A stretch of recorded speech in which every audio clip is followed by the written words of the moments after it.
This is Danny. I'm here in Veracruz, Mexico with Marco Turra, who is one of the leaders of Tumin. And Tumin is a very interesting project that I learned about last year. And it is a local Mexican currency that is kind of a brotherhood. In fact, the motto of Tumin is Moneda Solidarity, money and solidarity. And to me, it's really cool. It's actually all over Mexico right now. It's in 6 different regions, 25 states, and it works kind of like a rewards point in that it incentivizes business owners to come and shop at each other's stores just to keep returning, because you get a 10% discount at the minimum. I'll get Marco to explain this more, but I think it's just fascinating. And this is the whole reason why I got interested into Bitcoin to begin with, is because it was a money that operates outside of the government system. And to me, it's no coincidence that Bitcoin and Tumin actually started only a year apart. So Bitcoin kind of rose out of the housing crisis in the U.S. in 2008. So 2009, Bitcoin was born, and there's even in the first original transactions, there's mentions of the housing crisis and the financial crisis. And then a year later, Tumin comes around, and so obviously it was born for the same reason, because we understand that government money is not quite correct. Lack of money. Lack of money. Lack of money. No other. And so Marco, you're from Italy, and you find yourself in Mexico, and now you're part of the Tumin project. How did this get started? Hey, I moved to Mexico just because I understand that the lack of money will be worse and worse, bigger and bigger. So we have to create an alternative. And of course, the first alternative is the barter. But then we know that sometimes barter is not possible. So why don't create another money? Because we have an idea, they put in our mind that only banknotes can be money, or coin can be money, when in the past, salt, tobacco, shelter, wood, and everything has been money, has been dinero. So why? Because they was used as a way of exchange, to facilitate the barter, as a way of retribution, as a way to pay in taxes, and store value. So we live in a monopoly of all this function of money made with banknotes or oggetto redondo de metal, circle metal object. Because also we have to understand what is coin. Because we use only to give to someone else. And why we cannot use money as in the past was commodity money. Right. So we can have something that together we decide with the value of exchange, but with intrinsic value. And Tumin is making thinking the people that everybody can make his own money, and it's 100% legal. That's amazing. Well, in the beginning, this became a problem, actually. So this started as a project in a university called Veracruzana, Universidad de Veracruzana. Intercultural. Intercultural. A different university. A different university. Yeah. Okay. And so Juan Castro is one of the original people of this, or how did that get started? It started as a university project that kind of grew out into the neighborhood and then expanded. Yeah, for sure. Juan Castro is the pusher. The one get the idea, and the idea he got it in 2005 in Mexico City with Luis Lopez Guerra. That last year died, so by Luis, but he's really the father of all the alternative monetary system here in Mexico, Luis Lopez Guerra.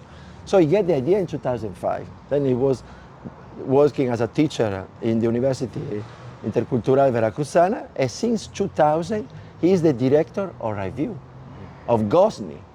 So he was able to understand that the power of community, to convince other teachers, students, and people living in Espinal, a very small and poor community, poor with lack of money, but they produce something, they have something.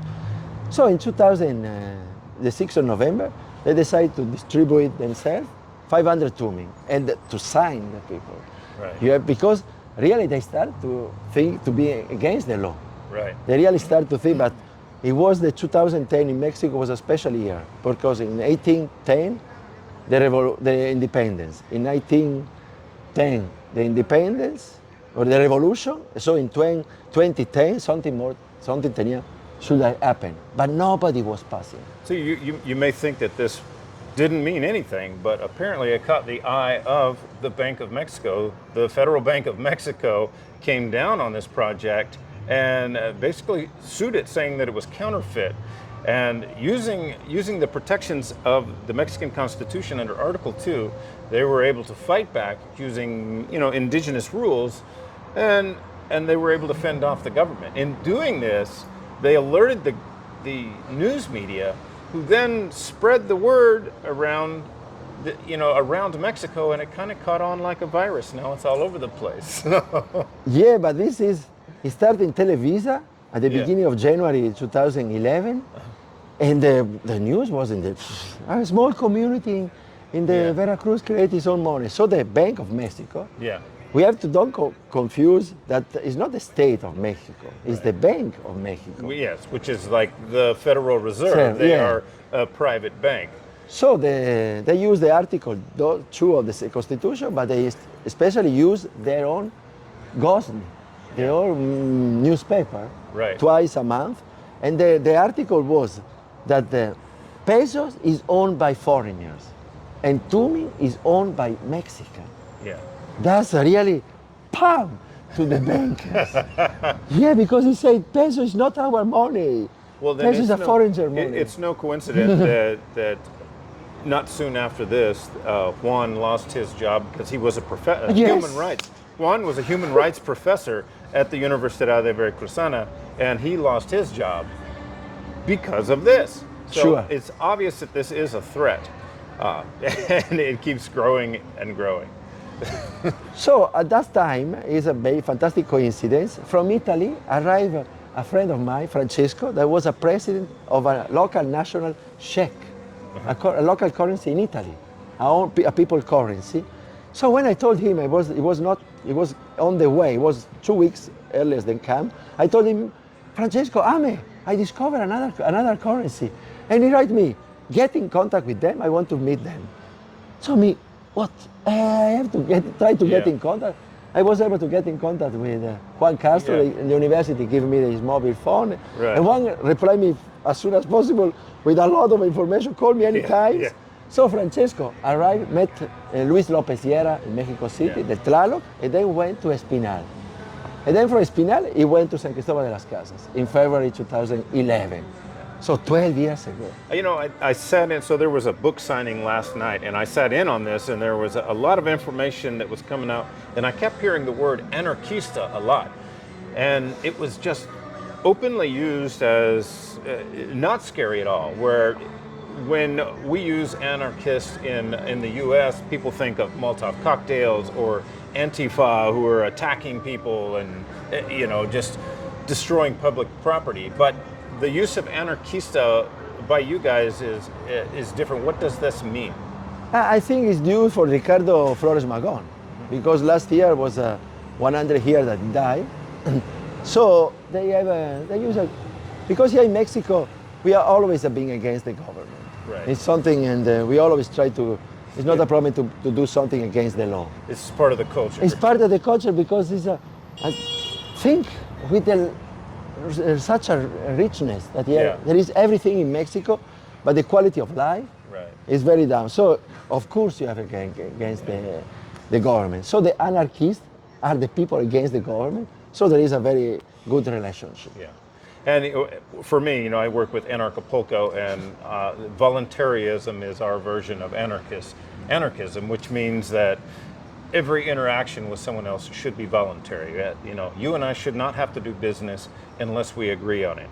I should not have to contribute to a program that the government decides unless I agree with it. When situations happen where the government wants to fund this or that, if it's against my principles, I shouldn't have to support that. And that's basically that's what anarchism means. It's voluntarism, being able to just comply, interact through complicity and not through force. And Tumin is made 100% with our efforts. Nothing from the government, from the association, nothing. And this is really something that yesterday in the presentation was clear, Juan Castro, because the other people said, what are you get it with this? Why are you giving me for free Tumin? What? Yeah. Why? So the people get surprised how people can work for the community for any interest. But this is the secret, the key. We have to do something that we like doing, and we are able to do it. And what's one of the really interesting things about it, let's step a little bit back in the light, is the word producer. So in order to get Tumin, you have to agree to be a producer. So you don't just get free Tumin. It is given to you free, but you have to agree to give back to that economy. And so if you're a taco stand, you're giving tacos. But what if I just clean windows? And so that's my service. So when I sign up and I get my 500 free Tumin, I have to agree to accept Tumin for washing the taco guy's windows if that's what he wants. So explain a little bit more how this producer mentality works within Tumin. One rule, one rule to enter in Tumin, do something for the community. So, product or a service. You're not obligatory to be a producer. You can be a commerciant. So you can buy from someone else and add something for you and sell it. But you have to give something to the community. That's very important. And these little rules has been so important because there were some people that wanted to enter because you can enter for free and receive 500 to me for free, so why don't enter? But when I work for the government, I work for the multinational, I cannot do. So, you have to think. You have to do something. You have to help the communities that where you live. So this forces you to do something. For example, in my case, me too. I come from working for tourism in Mexico. What I was able to do, I started with pizza. So let's make pizza. But then I see the difficulty to go to the market and sell pizza if I'm not able to sell it. Or then when there is a lot of people. So in the same time, I was promoting, and I'm still promoting a Maya painter, Antun Cocton. I had some picture of his painting. It's easy to print the pictures and sell the picture. That was my start. And I'm still here in the Feria Festival del Tumin selling the pictures of Antun Cocton. So this right behind us is the Festival of Tumin, and all of the merchants in here. There's probably 20 or 30 merchants in here, and they're all accepting Tumin, and people are just trading back and forth. The merchants are trading with people. People are coming in off the streets and signing up, and they're getting their Tumin to buy and sell products. So you have this solidarity of communities that are actually interacting with each other or transacting with each other but you have communities that are separated and they're still all of that same community, but they can't transact with the paper. So I'm coming up with digital. So we're creating a digital Tumin. So what if I am here? So there's a bookstore right around the corner who's accepting Tumin. Maybe you're writing a book in Oaxaca. How does he get your book here if you guys can't trade it physically? So now we have a digital version of Tumin that's soon to be released. And now you guys can trade products from community to community without having to be in the same room and transact. So this is one of the things that I think is a plus for having a digital Tumin. Yeah. I'm not against solo that. I don't want to be too connected with the digital, with the technology, with the mobile phone. But of course, this can also create more Tumin because we have to print it, and not only print it, we have to stamp it, and then the number, and then to distribute. Yeah. So a digital could be a good version. But the thing is that we have to create a network that we buy and sell between each other. Because I'm nothing against pesos, if the pesos still working with us, and because I am against the inflation. That's I am against. Yes. Because we can decide to eliminate inflation. That's the plan with Tumin in the past, because the inflation exists only because exists interest. And this is the problem of money. Because when the people talk about, no, Tumin, they want to go back to the barter. No, we don't want to go back to the barter. When barter is possible, it's good. But when it's not possible, let's use money.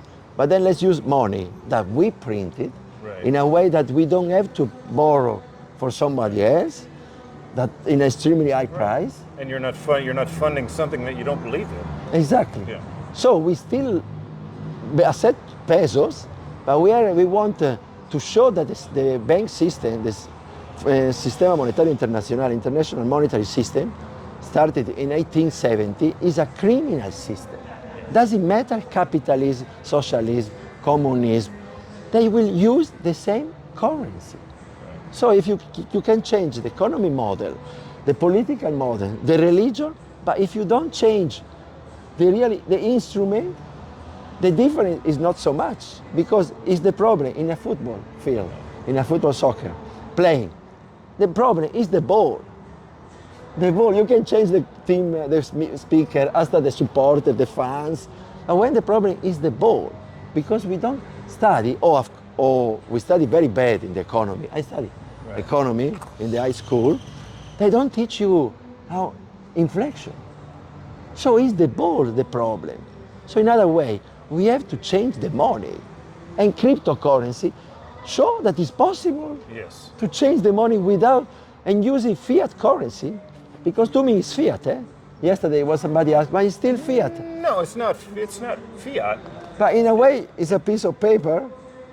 It's not. There is not a person that sign it behind. No.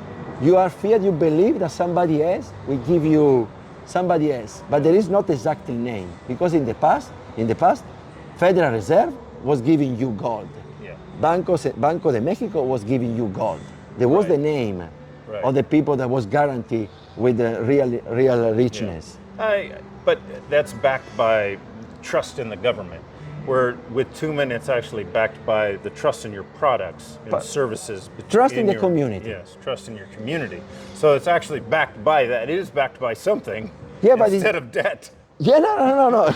But it's still a debt. But it's a debt without interest. Right. Because when you join the Tumin, you have the right to receive 500. But at the beginning, you receive 100, because we want to see. Because you can, at the beginning, somebody receive 500 and disappear. Right. So now let's start to give 100 and see if he's still around, if we get the second 100 until the 500. Yeah. I lost. But the point is that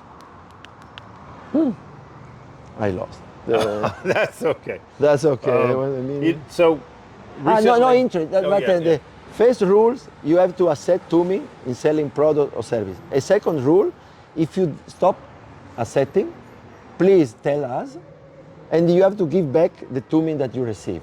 Right. But if you already spend it, you can give back another thing that is value 100 or 500 you receive.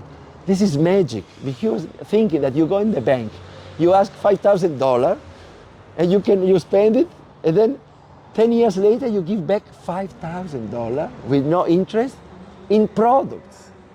That's the magic thing of Tumin, that show that other money is possible.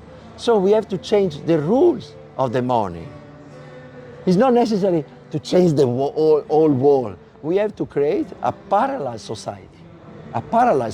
Because to step from one society with all money, without money is impossible. So let's do it something small, because we can keep on using money. But money has to be ours and created with no interest. Right. That's the big difference. Cryptocurrency is without interest. Yeah.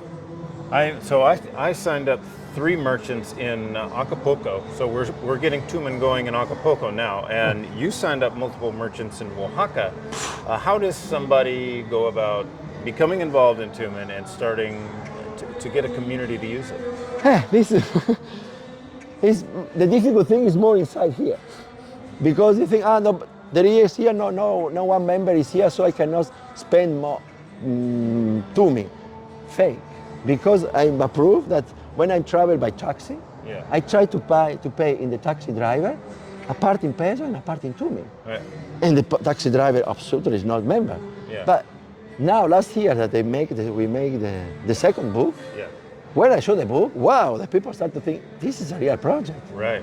Yeah. So then for them to accept 5 pesos or 5 Tumin is not a big difference because they can keep it, they can show it to somebody else, or somebody they can sell it. Well, my first Tumen I actually bought from one of the merchants in here. When I first arrived in Papantla, because I had to find out about Tumen, it was just like, this is cool. This is exactly what cryptocurrency is supposed to be. So I started searching around the town square. It took me 15 minutes to find the first merchant that accepted Tumen, and I bought from her 20 Tumen. And then I'm like, how do I find Juan? She called up Juan, and then I met Juan, and then he ends up speaking at Acapulco, and here I am today. Yeah, we have to start to be without vergonya, without a shame. Do you accept Tumin? Can I pay with Tumin? So people don't have to be member to accept Tumin. Yeah, because it's the same way. I was buying and using it before I was ever even a member. So. Yeah, because also if you buy in the market, you go to the market, and you don't have pesos, can I pay with dollar? If the other people accept dollar, it's up to him. So it's up to everybody can accept dollars. The interesting thing, a provocative thing, is that 1 Tumin here in Mexico is valid 1 pesos. But if you move the Tumin to United States, it's valid $1. And if you move it to Europe, it's valid €1. Okay, so that's you just follow the same rules, but make your own Tumen there. Yeah, because the idea, Tumin doesn't want to substitute the national currency. It wants to let people think how money works. Right. To understand that it's a trap, it's a estafa, a criminal, something criminal, but is legal, is a legal criminal. And the few people are very terrified. They always say that the strong, the powerful, the elite, the new world order. No. We have to understand that they are very scared to be discovered. Yeah. To be discovered because this game that is lasting more than 2,000 years, it will collapse. Because everything can be money. Because it's agreement to accept something with a value of exchange. So we can able to create this awareness, this conscience. We will understand, we need real richness. That's why from Italy, I moved to Mexico at the beginning in Chiapas, but then to Oaxaca, because for me it's the more rich state in Mexico. They have so much raw material and the knowledge to transform and a different climate that is fantastic. So you will discover Europe and the United States are poor. But what I noticed from when I went to Oaxaca is in not everywhere, but in most of the areas that I traveled around, Oaxaca was very clean. Like they were very conscious of keeping their area clean. From Mazunta was very clean. San Jose del Pacifico was clean. All through those mountains, I found very clean areas. In Oaxaca City, not so much. But around the state of Oaxaca, it was very clean. In Oaxaca, there is still a really good work of the community. Yeah. There is a special word, tequio, that is community work. So people are in charge to help their community. And this is, they must go back the way to pay taxes. Yeah. And I suppose it's the best because in this way, we first check that everybody is paying taxes. Everybody will pay. See, if people cannot pay, must have a reason, so they can explain. And the second reason, more important, is that the taxes will have to be paid for something that's useful for the community. Right. So if we decide to do a voluntary job, a community job, we will decide something that helps the community. So the tequio and community work is money. We have to understand that money is not only the banknote on this metal object or the number in the computer.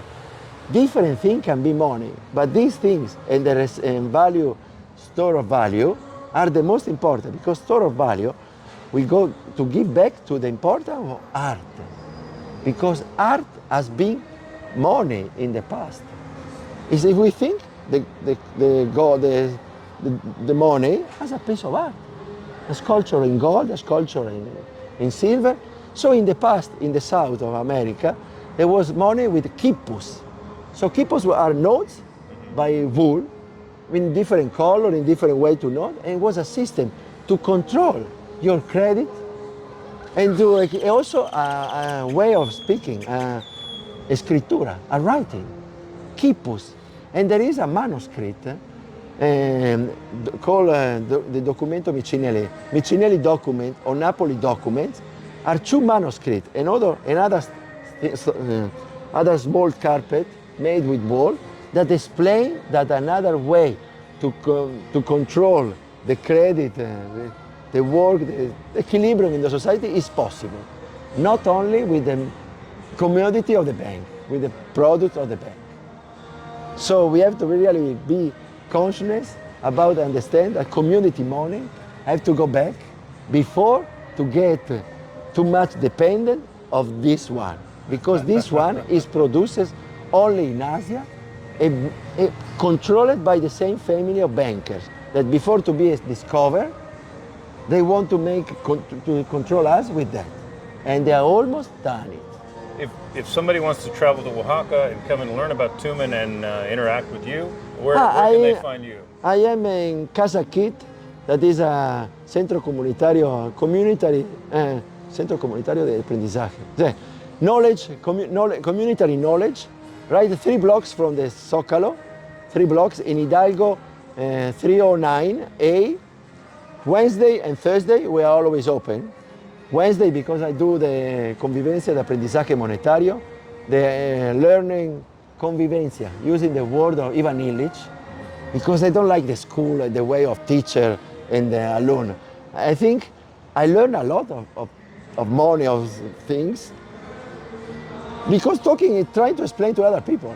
Yeah. So sometimes I learn more me than them. Yeah. So Wednesday is this, and every Thursday we have a Tumin market. Tumin market since pandemic, since May 2020, yeah. Because I were absolutely not scared of a flu, of a flu. Yeah. So Casa Kit, and we also have a place for natural healing, and we have an art gallery, yeah, called El Cuarto de Lucio. In which city? Oaxaca City. Oaxaca City, right in the city center. My phone number is plus 52. I was staying there by 777. I was in a, what do you call it? I don't know, not a hotel, but a group. Hostel. Calenda. I was in a hostel there, the Hibernia or Iberia Conejo or something like that. Yeah. No, I'm very close to to the church of La Basilica de la Soledad and the Zócalo. And my phone and WhatsApp is 777 300 1139. Awesome. 777 300 1139. Awesome. You can find me in Facebook, Marco Turra Fauro. But I already 5,000 friends. Okay. So you can find me in Tumin, Oaxaca. Tumin, Oaxaca. Tumin, Oaxaca. All right. Or Tumin en Oaxaca to put I hadn't even considered looking at Facebook for Tumin projects yet. So yeah, I should be looking there. Yeah, there are. And the Siscrack in Mexico. Because Siscrack is a nickname of Peps, a friend that died 10 years ago. We will celebrate the 5th of July. Really? They create this Siscrack, cracking the system. So we have to crack in the system with Chulel. And Chulel is the Mayan word for the new vision, for the new cosmovision, because it's energy, conscience, duality, God, spirituality, it's all in one word, Chulel. So I also create a sign of Chulel. Chulel, Chulel, Chulelal. Viva la nonnetta. All right, that'll do it for today. Thanks so much. Yeah, because we have to think that we can work, enjoy, and learn in the same time. Learn, enjoy, and work in the same time. Yes. This is the philosophy of Tumin. Because with Tumin, I make so many friends. Yeah. Viva Tumin.